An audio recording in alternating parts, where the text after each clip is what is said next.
And we go to the malls to educate the patient and so forth, especially one of the malls.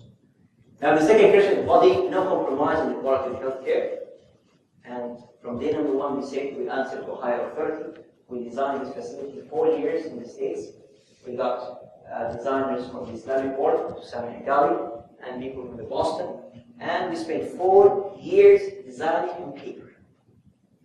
However, the actual construction of almost 1 million square foot, which would take almost 4 to 5 years, took us only 24 months. And that's again another concept that plan really well, take your time, but will execute fast. In our society, it's also something else. People like to plan quickly, and then in the execution, they have so many hurdles, and it postpones their achievement. From day number one, we answer to higher authorities. We apply standards which are not obligated to Saudi Arabia. Why? Because we say we are not answering to anybody but God. As long as there's one criteria that will add safety to our patient, then we become obligated to fulfill it and pursue it and apply it and implement it. Otherwise, we have betrayed the trust of heaven. Example, fire protection. Example is earthquake protection. It costs us more money. Because at the beginning told me, why do you want to do that? It's not required by the defense. Civil defense. And I said, you know what? It's true. At that time it wasn't. But let's assume that in the future we have an earthquake. They say you might not have an earthquake for 40 years. Fine. That's even better. If you have no earthquake for the next 40 years, and let's say after 40 years you have an earthquake, I am in my grave, and one life is saved, that could be my ticket to paradise. Allah subhanahu wa ta'ala, I say always, he's the best trained pathologist. Those in medicine, when they come to survey a facility, do something called trace pathology. They take the patient and go back all the way from the beginning to find out who did what. Allah subhanahu wa ta'ala knows exactly who thought to do that and implement it. So again, by applying these principles, please extrapolate this into your industry. You are dealing now not with an asbab, the causes, ولكن بمع المسبب, the one who put the causes. And there's a big difference between the two. The difference is, if you deal with asbab, you go into a verse of the Holy Book called Surah Al-Isra. كُلًّا نُمِدُّ هَؤُلَاءِ وَهَؤُلَاءِ مِنْ عَطَاءِ رَبِّكَ وَمَا كَانَ عَطَاءُ رَبِّكَ مَحْظُورًا. God says, we give those and those, the believers and non-believers. Anybody who follows those causes, it will apply Sunnah Kawniyya. The universal law will apply to them. So you and anybody else are equal. Depends on how much you work. Asbab. However, if you deal with al-musabbib, the one who created those asbab, you get out of this verse to another verse. يَرْزُقُ مَنْ يَشَاءُ بِغَيْرِ حِسَابٍ. You enter something else. Because the first one, مهما كان عندك أسباب سيأتيك من يقاربك بأسباب نقطة. Whatever you have causes, somebody else will be smarter than you. The second one, they cut different area. It becomes more than asbab. However, you have to pursue the asbab, of course, as a form of worshipping. أسمى صور العبادة لله سبحانه وتعالى هي الأخذ بهذه الأسباب. So we did that, alhamdulillah. I'm going to skip some of those. The third, which is the soul, how do you create a culture, an environment in which the healthcare providers are keen and attentive to fulfill the psychological, emotional, and spiritual needs of their patients. Okay? And this is a new concept, by the way, because we learn medicine different way. And this is some of the conferences. This is 1997, Spirituality and Healing. 1,000 clinicians were there, or healthcare providers. Unfortunately, Muslims did not have a strong presentation there, but all religions of the world talk about the power of healing. And I did my fellowship with this man called Benson, who I spoke to about. By the way, this Benson, I did a very nice interview with him in 1997. I remember there was in the newspaper, in New York Times, front page, they had a study done on something called labyrinth. Labyrinth is in the old churches, they used to do circles, and people go around it counterclockwise. Okay? And they found that there's a physiological benefit. Heart rate, blood pressure, EEG, all of the relaxation response. And the article wrote all the studies which support that. So we did an interview with him in Accra, and he kept saying that how important, and this is phenomenal, and going counterclockwise. And then suddenly I showed him Al-Kaaba, and people going around counterclockwise. He said, what's this? I said, that's what we do with Kaaba. Going 7 times counterclockwise. And I captured his impression. But unfortunately, never showed on TV in a car. But the point is, we have many things that helps us heal. And it's built in within our religious rituals, our practices, and the way we do things. Now, even just an example, for example, you using the verse of the Holy Book. We did not just come and say, Wallahi, this hadith is hello, and this is, verse is nice.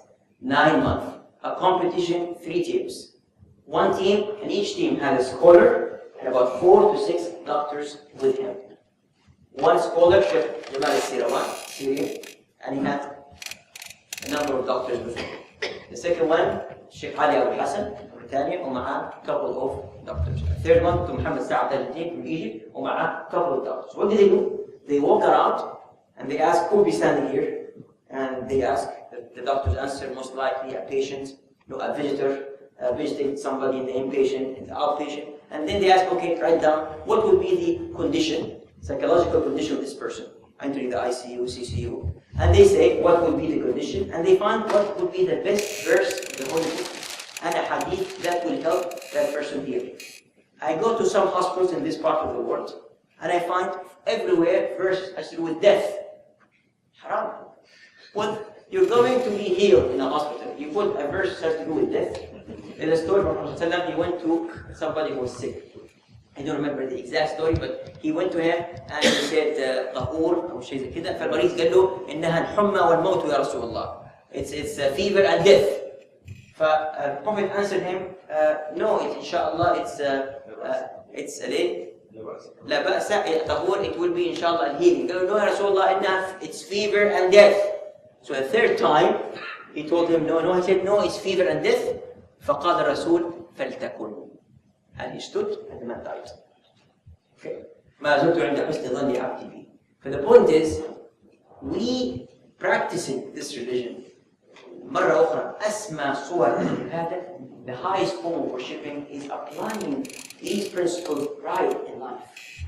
And the worst thing to apply these principles incorrect, even putting the verse of the Holy Book in the wrong place, haram. It's a crime. Somebody going to get cancer, and look, that you're going to die. Is this right? Does Allah was that? That's why when you go to our mosque, you find out. The verses, when you go in, has to do with dua. Sabr dua. But the verses, when you go out, it has to do with al-ijabah. Okay? So it's different. This, have you noticed this conference? There's a verse here and there's a verse here when you enter the conference. What was the verse here? Anybody remember? Now we're going to see who would, one of you would be good for intelligence. They asked this question, by the way. Who read this verse here? طيب, هنا says سنريهم آياتنا في الآفاق وفي أنفسهم. We're going to show them the signs of God until they believe. Now, what's the verse here? إنما يخشى الله من عباد العلماء. Those who are true scholars will fear Allah subhanahu wa ta'ala. هيقول الشعراوي إذا أنت عالم تختشي. Right? Why is this is different than that? Who enters there? Who enters here? The one who enters there is the audience. It says that سنريهم آيات في الآفاق. You're going to see the signs of God. But the one who enters here is the lecturer. If you're a true scholar, اختشي تواضع. Be humble. Okay? Because the true scholars should fear God. So it's different message. But everywhere we have here in the hospital, 9 months choosing those versions of the Holy Book. Internal court, we insisted. The architect in Boston said, no way, it's going to bring you insects and so forth. But we challenged them. We brought Dr. Sami Haggawi, who's never built a hospital. But that's exactly the beauty of it. A paradigm challenger, a paradigm change. So they discovered that they were in a paradigm fix. And that's the most dangerous thing for us as humans. We always are in a paradigm fix. We don't realize it. So finally they did it. And the architect said they will never build a new hospital except for one with internal court. Because it has the value. They said, by the way, Jerusalem stone, limestone, and all natural material. Again, when you think of the concept of human first, mind, body, heart, and spirit, you will never go wrong. Please, in your industry, think now where every time you ask a question, ask what is best for the most sacred thing on earth, which is the human being. And put yourself in the shoes of that person. Believe me, you will have the wisdom to do the right decision ahead of everybody. And example, 1997, we were designing. I was just fellow. The architect said that you have to build rooms with 2 beds. Wards, they call them, or 3 beds. We said, no, it doesn't make sense. 1 bed per room. Are you stupid? They said, the way we do it worldwide. I said, no, it doesn't make sense to me. You know what? It will change. Wallah, I still remember the artist saying, my God, you guys are so naive and arrogant. I said, no, we're not arrogant. We are thinking like the human being. What is the right thing for human being? Do you think it's right for 2 patients to be in one room? In 1997, we told them, it doesn't make sense to us. That means it will change. Why? How could you have 2 patients in one room? One of them developed an infection. By the time you discover it, you put the other person at risk. One of them can't sleep overnight. Nausea, vomiting, diarrhea. Why the other one has to suffer? And every hospital in the States have a grace period of 5 years to convert from 2 beds to 1 bed. We were 10 years ahead of our time. Is it because we were smart? No. Simple. Basically, wisdom age.